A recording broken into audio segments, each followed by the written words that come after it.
Keith and I were in the Soviet Union in 1979 when it still was the Soviet Union. And you were not a Kessler yet. So we're in a busload of people from Washington State. There are judges, attorneys, and me, not a spouse, and then other spouses. And they find out, he says he's Keith Kessler, and they go, Keith Kessler?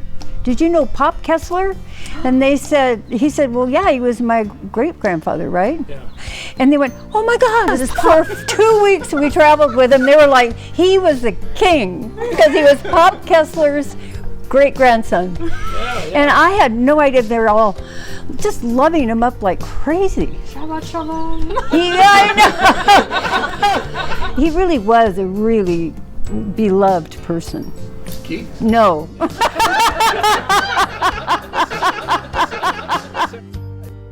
Dad thought he could fix anything.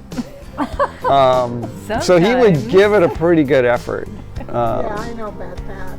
Yeah. I just want to add something, and if I couldn't hear it over there. Okay. But I was thinking about Dad, and he did think he could fix everything. And I remember when we were tiny little children, there was an attic in our house, and he converted it into a bedroom, our bedroom. Yes, that's right. And he built the whole thing himself. And I'm thinking back, where did he learn all these skills? He didn't learn them from Lou. No, he did not. He told me that multiple times. He really thinks that he could fix anything. And this was before YouTube. Yeah. And basically, if you had enough 2x4s and long enough nails, like he loved the 4-inch nail. Everything had 4-inch nails in it, you know. I guess he was pretty close to Casey and Christy, but Casey more so because I think she was the oldest. But so we all went to go see Miss Saigon. I mean, all of us except for him because he obviously didn't want to go see it. So he had to babysit Casey. And Casey was probably, 18 months old. And then when we came back, Casey had a full diaper. He couldn't. Oh no, of course not. He couldn't change her, so her diaper was pretty full, but he was holding her like on their big picture window as we got up. And I thought that is the most sweetest thing because he sat there and he like babysit her for the whole time. Like when called to, he was like just sweet as can be. And he used to sit there and he used to watch football with Casey, and I used to think he's gonna fill her head with all kinds of stats and there will be no more room for all the educational stuff. But I don't know, he was just sweet like that. When I was 2 years old, 2 or 3 years old, we were living in Tacoma, and our dad and our mom got into a fight, a disagreement, an argument. I remember it was a Saturday morning. Dad was not going to work. He stormed out of the house. I remember it was foggy outside. He had an overcoat on. I remember this stuff very vividly. And Mom put my shoes on me, put a jacket on me, said, "You go after him, go after him, go after him." And first of all, I was studying how she tied my shoes because I figured if I can figure out how to tie my shoes, I could sneak out during nap time sometime. But anyways, she got me dressed. I ran down the road, down our block to catch up with Dad. I did catch up with him. And I think he held my hand and we walked around the block and came back home. And the reason I bring up this story is because it was one of the great times that I had with my dad. Yeah. It's just weird, and it's because you're just spending time with them. And I thought, wow, I remember a time when we as a family came down to stay with you guys, and one of the things I was going to do while I was down there during that trip, we were going to visit Disneyland, but I had an interview with a record company down there. And my plan was to borrow a car and go to the interview, but Dad wouldn't let me do that. He wanted to drive me to the interview, and not only drive me to the interview, he just waited out in the car while I had this long interview with this record company. And then we had to drive back and talked a lot. It's funny that that's one of the biggest memories that I have, two biggest memories I have with Dad, is just spending time with them. That's pretty deep, huh? That is. No, because that's a good story. Kids want is just That's to a- spend time with It's a story, a good story. You guys, I don't think everything. Okay, so there we are. We get on a train. Our mother drives us down to Portland. We get a train from Portland to San Francisco. Dad picks us up in San Francisco in this beautiful black Thunderbird convertible. It was just beautiful, beautiful car. We drive down to Los Angeles, and everywhere along the way is these big half oranges. Yep, We I say, told Don this story. we want to stop up there. We want a foot-long hot dog, and we would get foot-long hot dogs and these orange drinks. Yep, All the way down to Los Angeles. poor Dad. And then coming back up, we made it all the way to Portland, and the Thunderbird went pooey on us. He had to stop in Portland, all right. And that's when we met your grandma. Yes. And we said, she seems like a very nice person. Then we get, next thing you know, we're in a stupid blue Volkswagen. I said, what happened to the Thunderbird? Oh, it's just... Does that sound like him?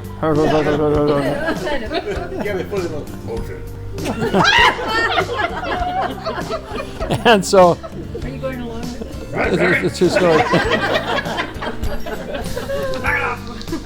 When did Grandma yell at us? We had the worms and we were fishing. Okay, so Papa was very into timeshares. And he got us a timeshare in, I don't know where specifically in Oregon, but let's see, it was beautiful. We're in the forest. We went like bike riding and walking around this, and one day we decided to go fishing. Like, we wanted to go fishing, but we obviously didn't have any gear, so they took us to a trout hatchery. No, it wasn't a hatchery, it was a trout pond. Or a trout pond, yeah. You know, we got poles, we got our bait and everything. Christy and I were so scared to bait the worms because we didn't want to touch the worms. She still doesn't want to touch the It was worms. gross. I still don't want to. Okay, the worms we use are massive and they're kind of gross. So we didn't want to touch the worms. And Grandma just started getting so impatient and yelling at us because we weren't touching the worms. So she finally took, I don't know, mine or Christy's fingers and stuck them in the dirt cup. Like forced us to pick up the worms. Touch the worms, we're going home. Yeah, Like that, like, threatening us. the one time she's ever yelled at us. Yes. Never again. No, she's Yeah. so sweet.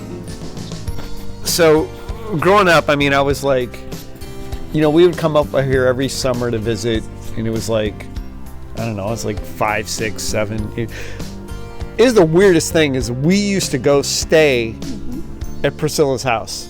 That was weird. That was weird. Like, my dad's ex-wife, we would go stay at her house. And She's like, these ain't my kids. like, and then I couldn't like figure out who you guys were. Like, wait, they're my what? And like, and you're, you know, little kid. This is like 5 years old. Your brain just cannot comprehend these things. But I remember, like Jenny, I remember you coming over. And then I remember like picking blueberries on the hill or something behind the house. I don't know, just weird stuff like that, trying to figure out like who you guys were and who this Priscilla person was. And then my mom's like, oh, there's all the other half of the sets of my pots and pans. Because I guess they had split them up, you know. Oh my God. But what you've left out of the story is that that all ended one year. I think there was too much alcohol going around, and Dad said, Kent, can we stay? Can we put our van in your backyard tonight? And then you never stayed with Bob and Priscilla anymore. Yeah, I mean, that was weird. There was another Bob, too. I remember when I was dating Kent and I met the twins out in the backyard of Bob and Priscilla's.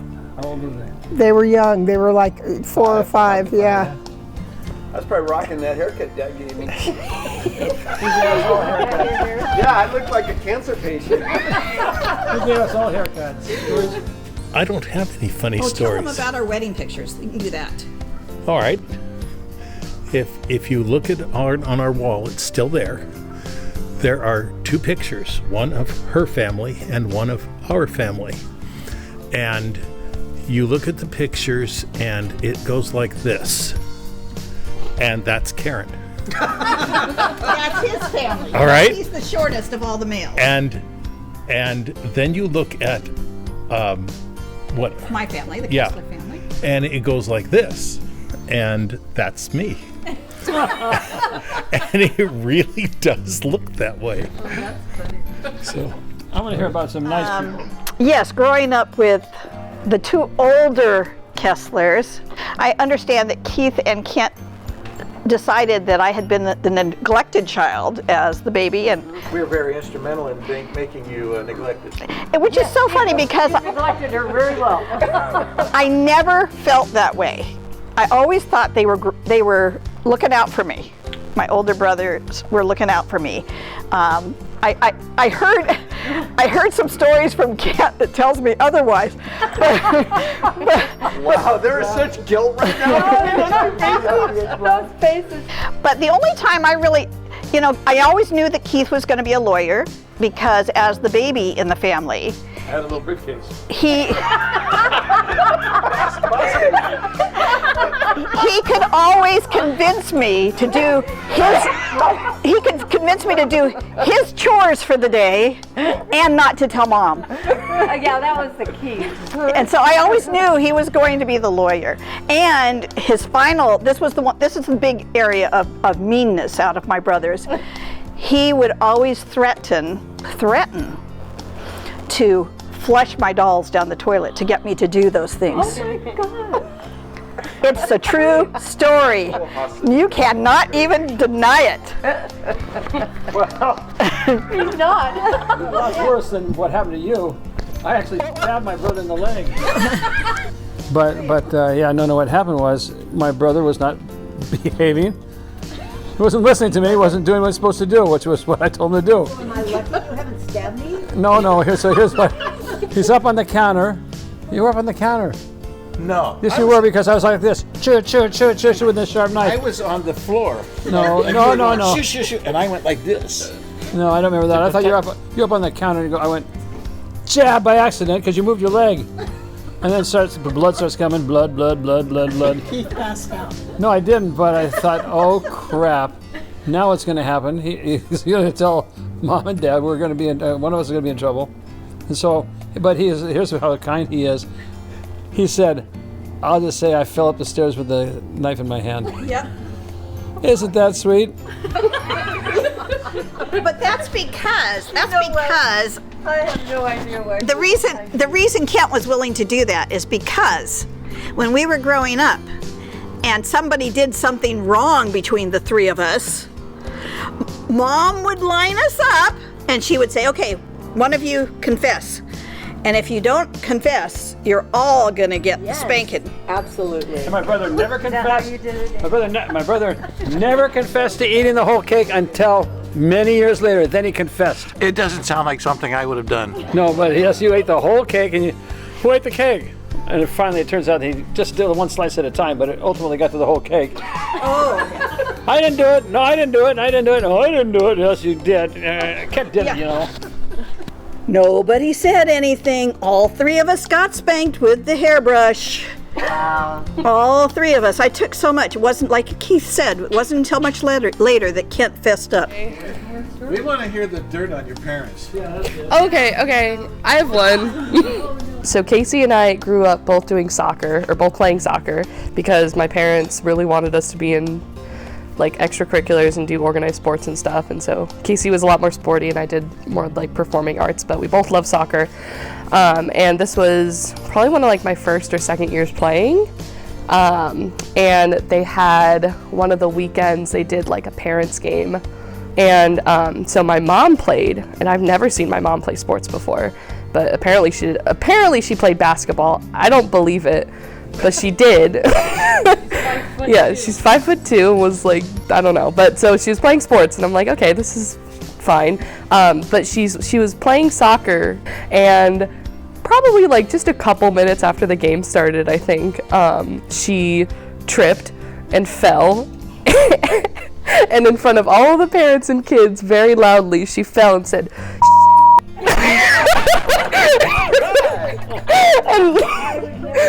Oh no, and she's confessed to us now that she censored herself for a very long time around Casey and I because, just because we were growing up and it wasn't, they, didn't want us to learn that language and stuff. So.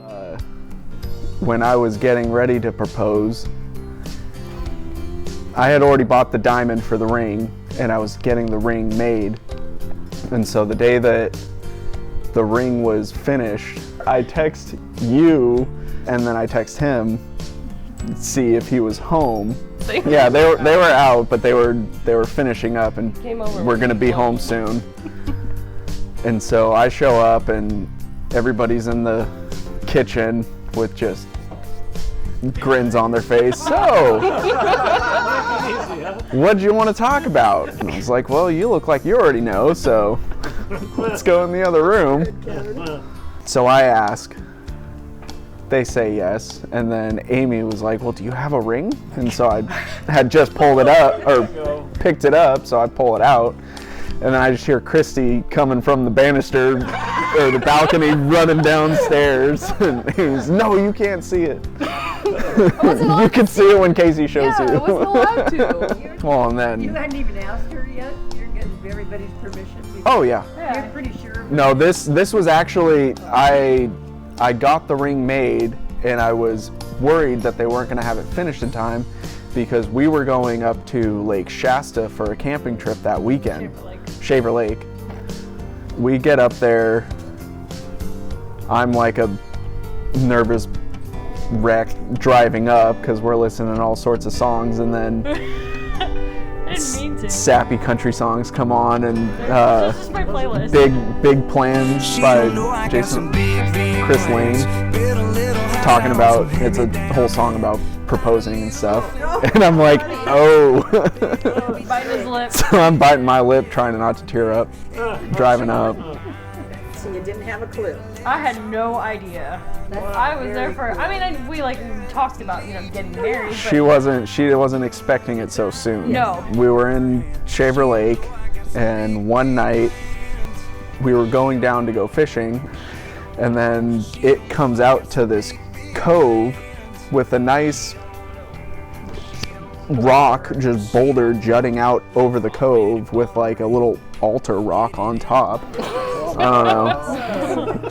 But so then she goes out on the edge and she's taking a picture, and I'm like, oh crap, this is it. Came up behind her and, oh, I love this. I could do this for the rest of my life. You said that, and then I agreed.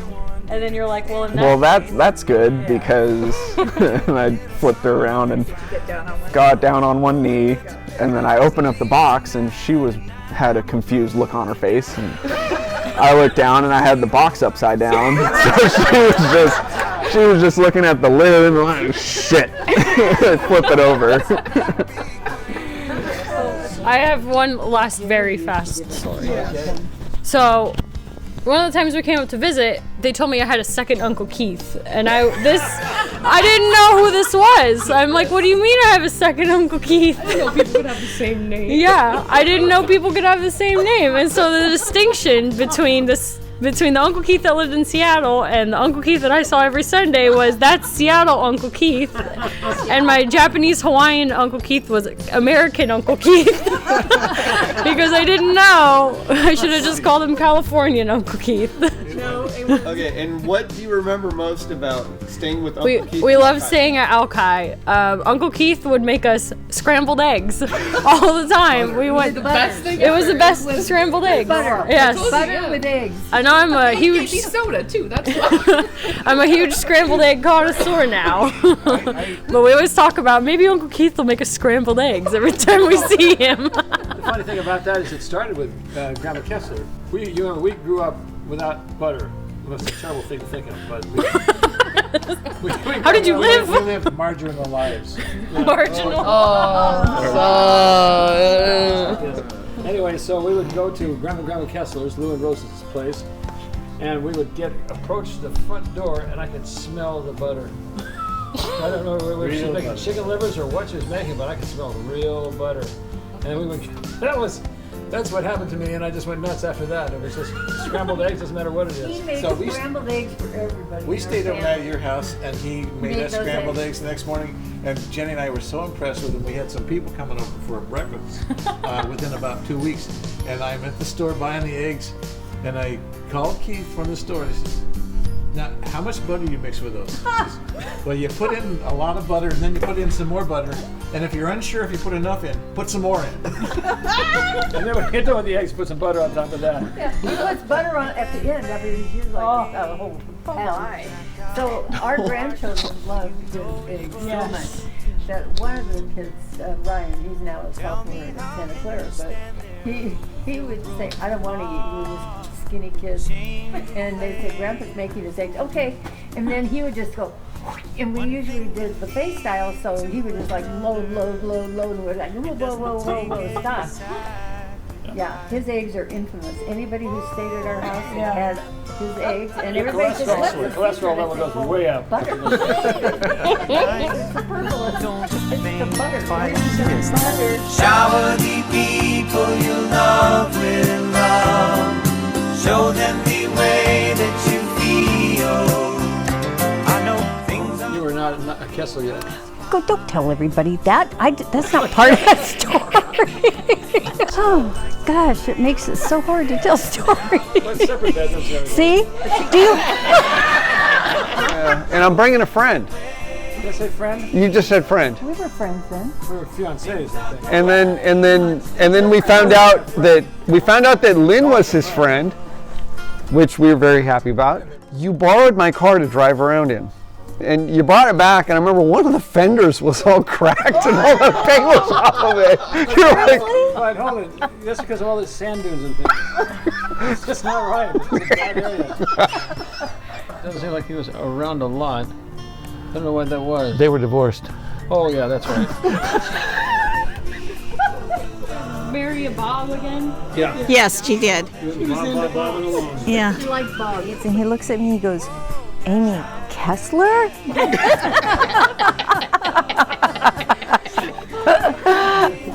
Pouring beer from the top of my head onto my clothes. And then he leans down and then he kisses the bear and he says goodnight. And then he just leaves. And we got away with it. And he never knew the difference. I knew it was the bear. He's so cherished.